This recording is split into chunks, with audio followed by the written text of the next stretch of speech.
I've played a lot of Mario Kart. Mostly Mario Kart 64, Mario Kart Wii and Mario Kart 7. Mario Kart Wii was the most recent console iteration, so it's what I had most in mind when it came to my expectations for this game. Whilst I played a lot of Mario Kart Wii and did get a fair amount of enjoyment from it, I have to admit that I didn't think it was an amazing game.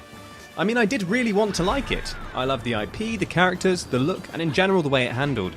But I'd still rather play Mario Kart 64, and in the hype for Mario Kart 8, that's exactly what I did.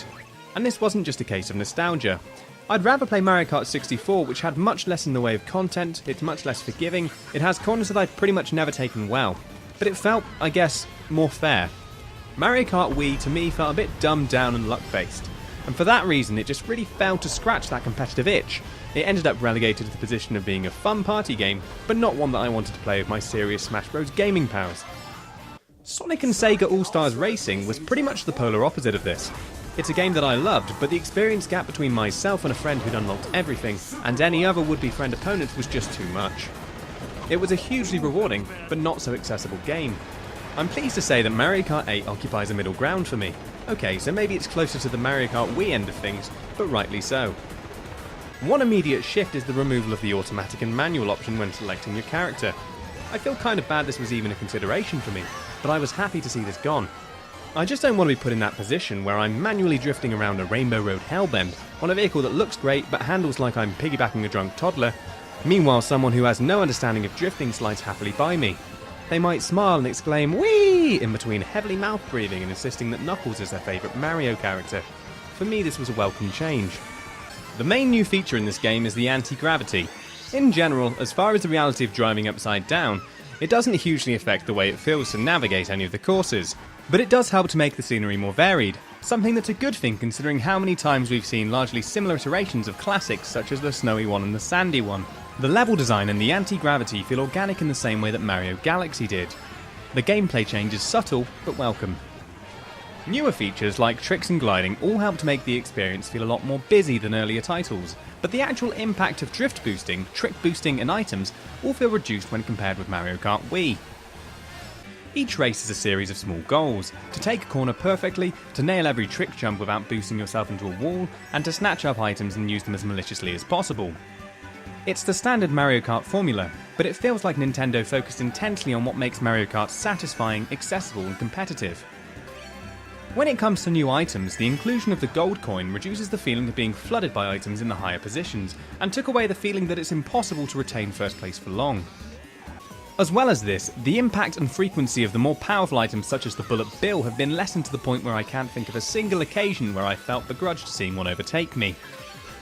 This does mean that when you're successively hit by every passing player that it can be incredibly hard if not impossible to catch up to first place within a single lap. This is of course more noticeable with human opponents due to the lack of rubber banding. All of the new items felt balanced and capable of causing serious damage when used effectively, but none of them were guaranteed to make a difference if you didn't go out of your way to use them appropriately. As for the handling itself, there's ample variation between racing styles, between character weight classes, kart bikes and quad bikes, and the variety of wheels on offer. You can finely tune to whatever you desire. Through experimentation you'll easily find something that feels right, and you'll also find something that feels incredibly bad. I do like the fact that you can cock up and choose something that feels horrible. It's better to have this than to have different configurations having no real effect on gameplay. The driving feels robust, and a lot of corners require you to really plan ahead if you're using heavier and more drift-reliant setups.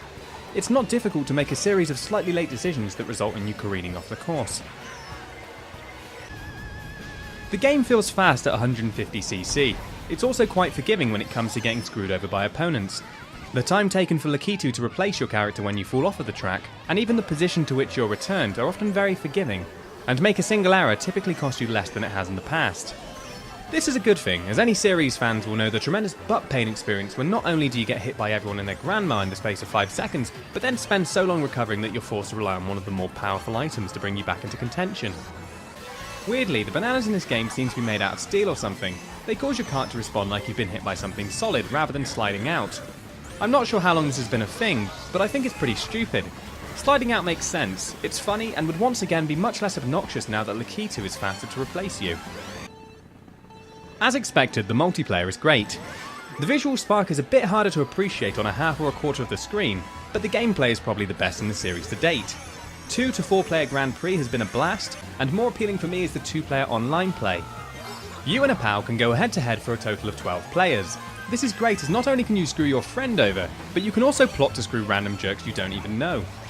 You can be as malicious as possible to whoever had the cheek to ride in front of you, without having the guilt of knowing that you've wronged a loved one. I'm running with the official wireless adapter, so I can't speak to latency issues with the Wii U Wi-Fi, but I've been playing with people from America, Russia and Japan, and had only a handful of visual clues that these guys were lagging. Generally there's no warping and no retroactive you've-been hits. I'm usually a stickler for latency, and I don't know the ins and outs of the netcode, but it felt like a flawless experience. There are a couple of issues, like when I failed to connect to others when starting up, I was booted to the main menu, which meant having to re-enable player 2. This is really a minor gripe, however. Nintendo managed to avoid a lot of unnecessary waiting time in general across all of the menus. With regards to total content and unlockables, there are 30 characters available within perhaps 4 to 6 hours of racing. There's also a steady trickle of vehicles, wheels and gliders, which are all welcomed and offer serious variation. None of these categories felt shortchanged. Personally, I'm not a huge fan of the babies, and I think that we could have done with a few less. I assume that they're there to fill out the small size roster, or maybe I just underestimate the demographic that would want to use these characters. I enjoyed former characters like Dry Bones, Dry Bowser and Funky Kong, so it feels like they've given more characters with one hand, but removed some of the variability with the other. That said, about a third of the roster are Koopalings, who actually bring with them a surprising amount of character. Overall, I can't see a reason to return to Mario Kart 64 for a long time, and when I do it won't be for the same reasons that I played it over Mario Kart Wii. The online 2-player is probably what seals the deal on this being something I'm going to play a lot of, because hopping online with a friend was the most exciting that Mario Kart's really ever been for me. It provides a lot of replay value. So, my rating for this game is: buy this game if you have a Wii U and don't hate Mario Kart games. If you do hate Mario Kart games, you should probably take a good hard look at yourself. This game should rightfully shift a lot of Wii U consoles, and I'd say at this stage that the Wii U is a solid purchase for anybody who's a Nintendo fan. So that concludes my review of Mario Kart 8 for the Wii U. Feel free to leave a comment if you agree or disagree with what I've said, or if you just enjoyed the video. If you did enjoy my perspective, please do things like, favourite and share my video. I buy pretty much every title for the Wii U, so if there's something that you'd specifically like to hear me review, then put that down in the comment section. Thanks for watching, and I'll see you next time.